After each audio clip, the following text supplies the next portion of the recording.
नमस्कार, मी निखिला। राज्याच्या राजकारणामध्ये अत्यंत खळबळ माजवणारी अशी बातमी आता आपण पाहणार आहोत आणि ते म्हणजे रोहित पवारांचं ट्विट। बंधू अशोक खरात प्रकरणामध्ये रोज नवनवे खुलासे होत आहेत। जादूटोण्यासारख्या अंधश्रद्धांना महाराष्ट्र कधीही भीक घालत नाही, मात्र जादूटोणा करणाऱ्या कलुषित मनोवृत्तींचा हेतू दुर्लक्षून चालणार नाही। बंधू अशोक खरात याच्याकडे फोटोवर फुल्ल्या मारण्याची पद्धत होती आणि त्यानुसार अजितदादा यांच्यासह महाराष्ट्रातल्या एका अत्यंत बड्या नेत्याच्या फोटोवर फुल्ल्या मारण्यात आल्याचं समजतं। या बंधू खरातने कुणाच्या सांगण्यावरून फोटोवर फुल्ल्या मारण्याचा जादूटोणा केला? ज्यांच्या सांगण्यावरून जादूटोणा केला त्यांचा हेतू काय होता हेही समोर येणं गरजेचं आहे।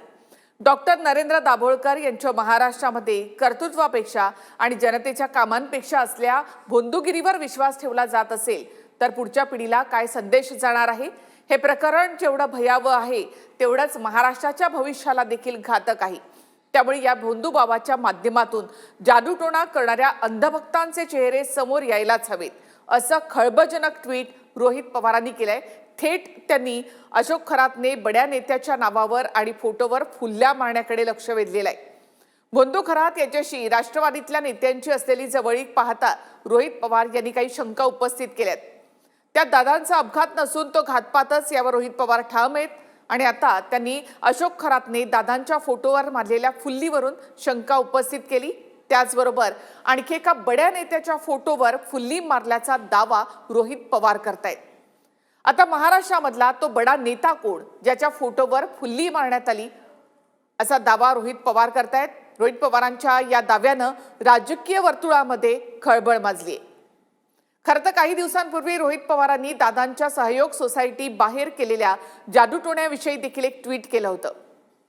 पुरोगामी विचारांच्या महाराष्ट्रामध्ये बंधुगिरीला स्थान नाही आणि त्यावर कोणाचा विश्वासही नाही, परंतु अजितदादांच्या सहयोग सोसायटी येथील निवासस्थानाच्या बाहेर केलेला जादूटोणा आणि देवगिरी बंगल्याच्या बाहेर नाशिकच्या बंधुबाबाच्या माध्यमातून जादूटोणा झाल्याची समोर येत असलेली माहिती बघता हे प्रकरण खूपच भयंकर दिसतं।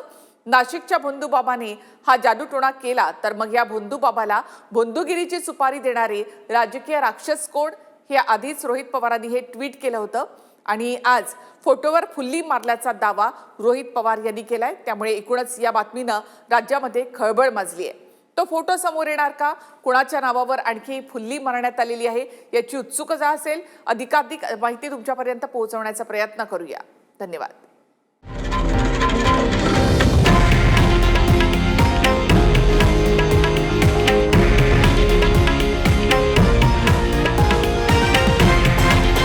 हे आहे देशातील नंबर 1 न्यूज नेटवर्क आणि आपण पाहत आहात TV9 मराठी, एकमेव।